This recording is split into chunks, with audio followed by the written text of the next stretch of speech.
Guys 1973 में एक movie release होती है जिसका नाम था द एग्जॉर्सिस्ट। तो हॉरर मूवीज के फैंस अपनी 10 इंच की छाती 36 इंच जितनी फुला के इस मूवी को देखने गए। बट थिएटर में उन्हें बहुत बड़ा सरप्राइज मिला। लोग मूवी देखते देखते थिएटर में ही बेहोश होने लग गए एंड वॉमिट करने लग गए बिकॉज वो शॉक हो गए थे, क्योंकि उन्हें लगा था कि किसी हॉरर मूवी की तरह ये मूवी भी आम ही होगी। बट उन्होंने ये थोड़ा भी एक्सपेक्ट नहीं किया था कि एक हॉरर मूवी इतनी ज़्यादा ब्लडी एंड ब्रूसम होगी। और कुछ वक्त बाद थिएटर में से भी इस मूवी को बैन कर दिया गया।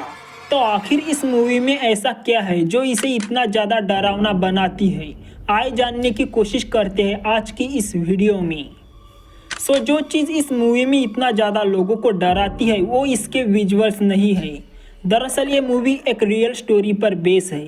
इस मूवी में रेगन मैकनिल नाम की लड़की पर एक डीमन अटैक करता है, बट रियलिटी में डीमन एक लड़के पर अटैक करता है जिसका नाम होता है रोनाल्ड डो, जिसकी रियल कहानी शुरू होती है 1949 मायरलैंड अमेरिका के एक छोटे गांव से जहां रोनाल्ड रहता था।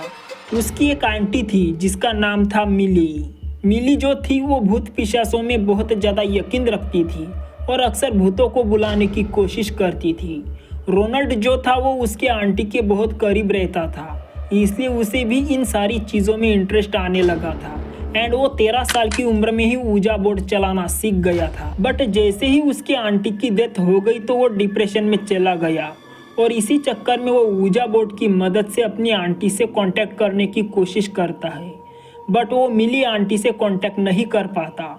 इसके कुछ दिनों तक सब कुछ ठीक ठाक रहता है, लेकिन एक दिन रात के वक्त पूरे घर में पानी के टपकने की आवाज़ें सुनाई देती है, जैसे कि कोई नल लीक हो रहा हो। पर वो आवाज़ें कुछ वक्त बाद सुनाई देना बंद होती है। लेकिन दूसरे दिन घर में सबको क्रैचेज और ठोकने की आवाज़ आने लगी। ऐसे ही धीरे धीरे चीज़ें और बिगड़ने लगी।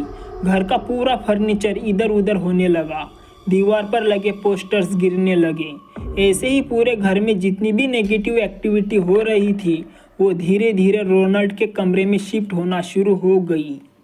एक रात रोनाल्ड अपने बेड पर सो रहा था, तब अचानक से ही उसके बॉडी पर ऑटोमेटिक एक मार्किंग अपीयर होती है जिस पर लिखा हुआ होता है लुइस। और तभी उसके घर वाले समझ जाते हैं कि अब ये गड़बड़ बहुत ही ज़्यादा हो गई है और ये कोई डीमन है। तब उसके घर वाले उस डीमन यानी कि आत्मा को चैलेंज करते हैं कि वो अपनी प्रेजेंस बताए। उसके रिस्पॉन्स में वो डीमन एक चेयर को लिविंग रूम में जोर से पटकता है। इसके बाद रोनाल्ड के पैर धीरे धीरे जलने लगती है, तो इसलिए रोनाल्ड की फैमिली चर्च से कांटेक्ट करती है जहां पर उन्हें फादर बाउडन मिलते हैं। पहले तो फादर बाउडन ये सब सुनने के बाद कन्विंस नहीं होते हैं, बट बाद में वो डिसाइड करते हैं कि वो उनके साथ उनके घर जाएंगे। तो फादर बाउडन एक और फादर बिशप के साथ उनके घर जाते हैं। फादर जैसे ही प्रेयर करने लगते हैं वैसे ही रोनाल्ड बहुत जोर जोर से चिल्लाने लगता है कि उसकी छाती में बहुत तेज दर्द हो रहा है। तो जब वो उसकी शर्ट निकालते हैं तो वो शॉक हो जाते हैं। उसकी छाती पर रेड मार्किंग्स अपने आप होने लगी है, जैसे कि उसकी छाती फाड़ने की कोशिश कर रहा हो। और ऐसा देखकर दोनों प्रीस्ट और भी तेज प्रेयर करने लगते हैं। प्रेयर रात के 11 बजे से करीब 6 बजे तक कंटिन्यू चलती है और उसके बाद रोनाल्ड आखिरकार शांत हो जाता है।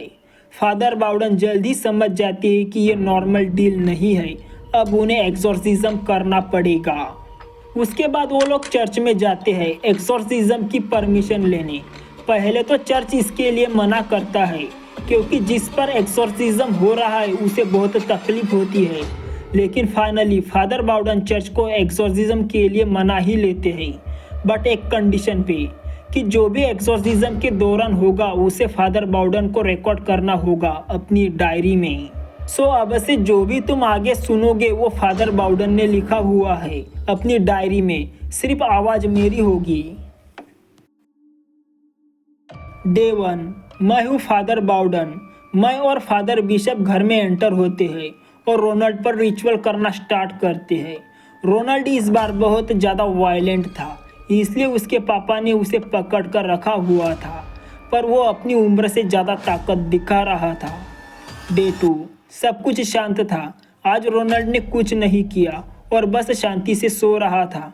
शायद कल के प्रेयर वर्क कर रहे थे, तो हम वहाँ से चले गए।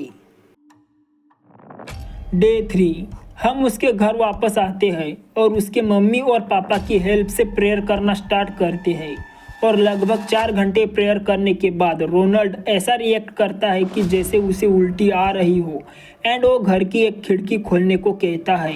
उसके थोड़े ही टाइम बाद रोनाल्ड एकदम नॉर्मल रिएक्ट करने लगता है। हमें लगता है कि अब सब कुछ ठीक हो गया है और हम शांति से बैठ जाते हैं क्योंकि हमें लगता है कि वो बुरी आत्मा जा चुकी है। इसके बाद उसकी फैमिली हमें थैंक्स कहती है और हम यहाँ से चले जाते हैं। ऐसे ही डे 4 भी शांति से निकल जाता है। डे 5 में भी रोनाल्ड नॉर्मल ही रिएक्ट करता है और ऐसे करते करते डे 16 तक सब कुछ नॉर्मल ही चलता है। लेकिन डे 17 में रोनाल्ड जोर जोर से चिल्लाने लगता है और दीवार पर अपने नाखून से कोरचने लगता है, अपना सिर पटकने लगता है और दो लैंग्वेजेस में बात करने लगता है। ये सब देखकर उसकी माँ रोने लगती है। तो हम एक डिसीजन लेते हैं, हम रोनाल्ड को ऐसी जगह लेकर जाएंगे जहां उन्हें रोकने टोकने वाला कोई नहीं होगा, यानी कि उसकी माँ से दूर। इसलिए हम रोनाल्ड को एक हॉस्पिटल लेकर जाते हैं जो कि कैथोलिक मॉन्क चलाते हैं और वहां जाने के बाद हम उसे एक प्राइवेट रूम में रखते हैं। इस बार हमारे साथ एक और पर्सन होता है जिनका नाम होता है फादर हेलेरन, जो कि एक यंग प्रीस्ट थे। इनका मेन काम था रोनाल्ड को पकड़ कर रखना एक्सोर्सिज्म के वक्त। जब जैसे ही हम सब प्रेयर करना स्टार्ट करते हैं तो लड़का चिल्लाने लगता है एंड हमें बहुत बुरी बुरी गालियां देने लगता है। इस दौरान फादर हेलेरन रोनाल्ड को कंट्रोल कर रहे थे, तो उसने फादर हेलेरन से कहा कि उसकी माँ ने उसे नर्क से हेलो कहा है। रोनाल्ड इतना वायलेंट हो चुका था कि वो 3 मर्दों को भी कंट्रोल करने में बहुत मुश्किल हो रही थी।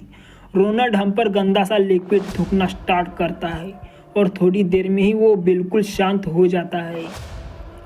डे 18 रोनाल्ड हमसे एक पेन और पेपर मांगता है जो हम उसे दे देते हैं एंड वो उस पर कुछ लिखता है, I am the deal himself and within 2 days I will give you a sign. और ये सब लिखने के बाद रोनाल्ड जोर जोर से चिल्लाने लगता है और उसकी छाती पर अपने आप रोमन नंबर 10 बन जाता है। ये सब देखने के बाद मैं डिसाइड करता हूँ कि मैं लड़के को बैप्टाइज करूँगा। डे 19 आज मैं लड़के की परमिशन से उसे बैप्टाइज करता हूँ एंड शायद ये तरीका काम कर रहा था, बट 10 मिनट के बाद ही वो लड़का चिल्लाने लगता है। डे 20 टू डे 26 ये 6 रातों में भी ऐसा ही चलता रहा। डे 27 हम लोग प्रेयर कंटिन्यू कर रहे थे बट रोनाल्ड बहुत जोर से चिल्लाता है एंड उसकी छाती पर कैपिटल लेटर्स में एग्जिट अपीयर हो जाता है। हम लोग ये सब देखने के बाद बहुत ज़्यादा डर जाते हैं। ऐसा लग रहा था कि डीमन अब उसकी बॉडी का इस्तेमाल कर रहा है हमसे बात करने के लिए, बट स्टिल हम लोग प्रेयर कंटिन्यू करते हैं। इसके बाद रोनाल्ड हम पर हंसता है और हमसे कहता है, यू नीड टू से मोर word but never say it. Prayer खत्म करने के बाद हम लोग सोच रहे थे कि ये क्या स्टेटमेंट थी, वो क्या कहने की कोशिश कर रहा था, बट जैसे ही मैंने एक्सोर्सिज्म की किताब खोली तब मुझे पता चला कि मैं बार बार लगातार लॉर्ड वर्ड बोलना भूल रहा था। ये देखकर तो मैं बहुत ज़्यादा डर गया था, लेकिन अभी भी हमें उम्मीदें थी कि हम रोनाल्ड को पहले की तरह ठीक कर देंगे। Day 28 the last night. इस रात बहुत ज़्यादा बारिश हो रही थी। जैसे ही हम लोग रोनाल्ड के कमरे में जाने लगे तो पूरे हॉस्पिटल की बिजली चली गई। हम लोग धीरे धीरे रोनाल्ड के कमरे की तरफ जा रहे थे, बट इस बार बहुत ज़्यादा चीज़ें अलग थी। हमें सड़े हुए मांस की स्मेल आ रही थी एंड अकॉर्डिंग टू डेमोनोलॉजी, जहाँ से तुम्हें सड़े हुए मांस की बदबू आए तो इसका मतलब होता है कि वहाँ पर कोई इविल स्पिरिट है।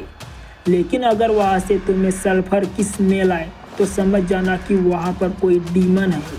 बाकी रातों के मुकाबले ये रात काफ़ी हॉरिफिक थी।